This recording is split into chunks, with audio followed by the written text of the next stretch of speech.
보통간 질환은 간염, 간경화, 간암으로 발전하는 경우가 많습니다. 하지만 곰팡이가 핀 음식을 아깝다고 도려내고 드시면 간암으로 직행할 수 있습니다. 안녕하세요. 쉬운 운동, 건강한 식단을 소개드리는 김효자입니다. 혹시 주변에 간암에 걸리신 분이 있으신가요? 저희 아버지 친구분은 60대이신데 간암에 걸리셨습니다. 아버지는 친구분의 소식에 마음이 서글프다고 말씀을 하셨는데요. 다행히 최근 서울에 있는 병원에 가서 검사를 받아보니 점차 차도를 보이신다고 합니다. 그래서 오늘은 간암을 유발할 수 있는 음식을 알아보았습니다. 간암을 예방하고 건강하게 살고 싶으신 분들은 영상을 꼭 끝까지 시청해주세요. 간암은 얼마나 위험한 병일까요? 우리나라에서 간암은 남자의 경우 위암, 폐암 다음으로 많이 발생하며 여자의 경우 위암, 자궁암, 폐암 다음으로 많이 발생하는 암으로 조사되고 있습니다. 간암이 더 무서운 것은 위암에 이어 사망률이 두 번째로 높다는 것입니다. 특히 40에서 50대 인구에서는 간암 사망률이 오히려 위암보다 높게 나타나고 있다고 하니 참으로 무서운 병입니다. 이런 무서운 간암을 예방하기 위해서는 간에 좋은 음식을 찾기보다는 안 좋은 음식을 알고 삼가야 하는데요. 그렇다면 간에 안 좋은 음식에는 무엇이 있을까요?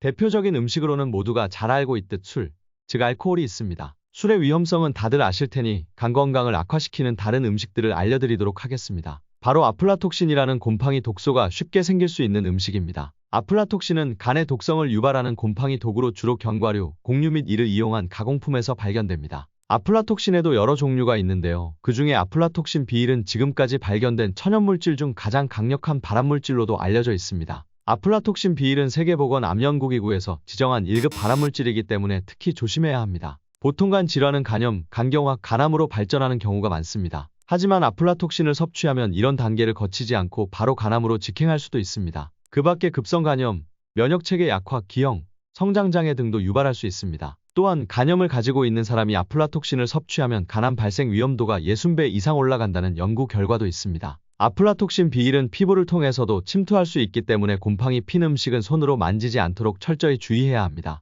그러면 곰팡이 핀 음식은 다 버려야 할까요? 아닙니다. 딱딱한 치즈, 단단한 과일 및 채소와 같이 곰팡이 핀 음식 중에 곰팡이 핀 부분만 도려내고 먹을 수 있는 것도 있습니다. 하지만 대부분은 곰팡이 핀 부분을 도려내더라도 음식 전체에 독소가 퍼져 있는 경우가 많습니다. 이 독소는 고열해서 조리하더라도 없어지지 않기 때문에 아깝다고 해서 절대 드시면 안 됩니다. 지금부터 우리 식탁에서 자주 먹는 음식 중 곰팡이가 핀 경우 절대 먹지 말아야 되는 음식에 대해서 자세하게 알아보겠습니다. 첫 번째, 고추, 강황 등의 향신료. 향신료에 곰팡이가 폈는지 알아보려면 어떻게 해야 할까요? 향신료의 유통기한이나 사용기간이 지워져 있고 언제 구매했는지 잘 모르겠는 경우에는 향신료를 조금 꺼내 손바닥에 문지르고 부숴봅니다. 상태가 좋은 향신료는 가루가 되면서 특유의 향이 확 퍼지지만 코를 대고 맡아도 향이 약하다면 새로 구매하는 것이 좋습니다. 향신료를 최대한 오래, 질 좋게 보관하려면 어떻게 해야 할까요? 공기, 습기, 빛, 열에 대한 노출을 최소화해야 합니다. 가스레인지나 인덕션, 오븐 등 열로 조리를 하는 곳과 너무 가깝게 두지 않고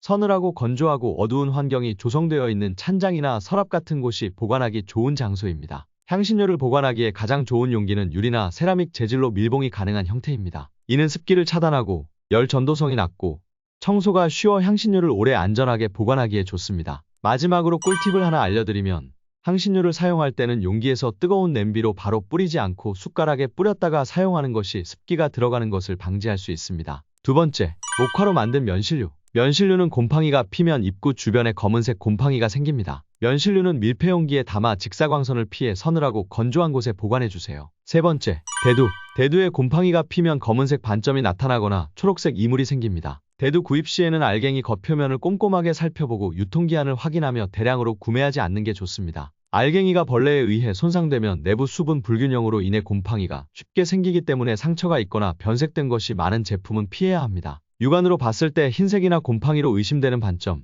이물이 있는 것 역시 구매하면 안 됩니다. 네 번째, 쌀 등의 곡류. 쌀에 곰팡이가 피면 어떻게 될까요? 쌀에는 보통 장마철 고온다습하고 통풍이 잘 안 되는 환경에서 관리가 안 될 때 곰팡이가 생깁니다. 쌀에 곰팡이가 피면 일반적인 쌀과 달리 검은색, 회색 또는 초록색을 띱니다. 육안으로 판단하기 어렵다면 물에 씻어보고 물이 파랗거나 검으면 쌀이 곰팡이에 오염되었을 가능성이 있으므로 밥을 지어 먹어서는 안 됩니다. 쌀을 살 때 주의점과 보관 시 유의점은 어떻게 될까요? 쌀도 대두와 마찬가지로 구입할 때는 알갱이 겉표면 등을 꼼꼼하게 살펴보고 유통기한을 확인해 대량으로 구입하지 않는 것이 좋습니다. 그리고 최대한 온도 변화가 적은 곳에서 보관하는 것이 좋은데요. 습도 60% 이하, 온도는 10에서 15도 이하가 좋습니다. 보관 온도가 30도 이상이면 곰팡이가 급증할 수 있으므로 유의해야 합니다. 다섯 번째, 옥수수. 옥수수는 곰팡이가 생기면 껍질과 알맹이에 거뭇거뭇한 점이 생기는데요. 옥수수, 밀, 쌀 등의 곰팡이에는 아플라톡신뿐만 아니라 푸모니신이라는 독소도 나오는데요. 푸모니신은 설사, 복통 등 급성 중독 반응을 일으킬 수 있고 장기간 꾸준히 노출될 경우 식도암 발병 위험도가 커진다는 연구 결과가 있습니다. 또한 이 푸모니신은 100도로 가열해도 사라지지 않아 옥수수를 삶는다고 해도 그대로 남아있다고 합니다. 그렇다면 옥수수를 어떻게 보관하는 것이 좋을까요? 옥수수 껍질을 모두 벗긴 다음 솥에 한번 삶아서 지퍼백에 나눠 담고 냉동실에 보관해 놓았다가 먹을 만큼만 꺼내서 물을 뿌린 뒤 전자레인지에 데워 먹으면 됩니다. 여섯 번째, 땅콩. 땅콩에 곰팡이가 피면 거뭇거뭇한 반점이 생깁니다. 특히 땅콩 등 개봉하고 남은 견과류는 1회 섭취할 양만큼 나눈 다음 공기에 접촉되지 않도록 밀봉하여 보관해야 합니다. 일곱 번째, 우유, 치즈. 치즈에 곰팡이가 피면 푸르거나 하얀색 반점이 생기는데요. 아시는 분들은 아시겠지만 곰팡이가 펴도 먹을 수 있는 치즈가 있습니다. 단단한 치즈는 곰팡이 핀 부분을 그대로 먹거나 도려내고 먹을 수 있습니다. 하지만 수분이 많고 부드러운 치즈는 곰팡이가 생겼을 경우 절대 드시면 안 됩니다. 간혹 곰팡이 부분만 도려내고 얼리면 균이 죽어서 괜찮다고 생각하시는 분들이 계십니다. 절대 아닙니다. 온도가 떨어지면 곰팡이는 휴면 상태에 들어가는 것일 뿐 죽는 것이 아닙니다. 치즈 보관의 이상적인 온도는 8도에서 15도 사이라고 합니다. 그래서 가정에서는 냉장고 채소칸이 가장 적당합니다. 여덟 번째, 견과류. 견과류에 피는 초록색 곰팡이는 아플라톡신을 생성합니다. 견과류의 가장 안전한 보관 방법은 실온이 아닌 냉동실에 보관하는 것이 가장 좋습니다. 아홉 번째, 무화과. 무화과에는 희고 초록빛 곰팡이가 핍니다. 무화과를 잘 보관하는 방법은 씻지 않은 상태로 서로 맞닿지 않도록 감싸서 밀폐용기에 보관하면 2에서 3일 정도는 냉장 보관이 가능합니다. 오늘은 간암을 유발할 수 있는 아플라톡신이 무엇인지에 대해 알아보고 이 물질이 잘 발생할 수 있는 음식에 대해 알아보았습니다. 곰팡이가 폈을 때 절대 먹지 말아야 할 음식을 다시 한번 정리해 보겠습니다. 고추, 강황 등의 향신료, 목화로 만든 면실류, 대두, 쌀 등의 곡류, 옥수수, 땅콩, 우유 및 치즈, 견과류, 무화과 등입니다. 40대 이상이신 분들은 음식에 대한 소중함을 많이 느끼시는 분들이 많아서 이런 음식들을 버리는 것이 아깝다고 느끼실 수 있습니다. 하지만 아깝다고 그냥 먹다 보면 나뿐만 아니라 내 가족의 건강에 치명적인 영향을 줄 수 있습니다. 곰팡이가 조금이라도 펴 있다면 내 가족을 위해 과감하게 버릴 수 있는 용기가 필요합니다. 김효자는 부모님께 알려드린다고 생각하고 건강 정보를 전달드리겠습니다. 앞으로 좋은 정보를 꼼꼼히 따져서 제공드릴 테니 구독 부탁드리고 오늘 내용 좋으셨다면 좋아요 부탁드립니다. 궁금하신 내용 있으시다면 댓글 남겨주세요. 신속하게 답변 드리도록 하겠습니다. 시청해주셔서 감사합니다. 행복한 하루 보내세요.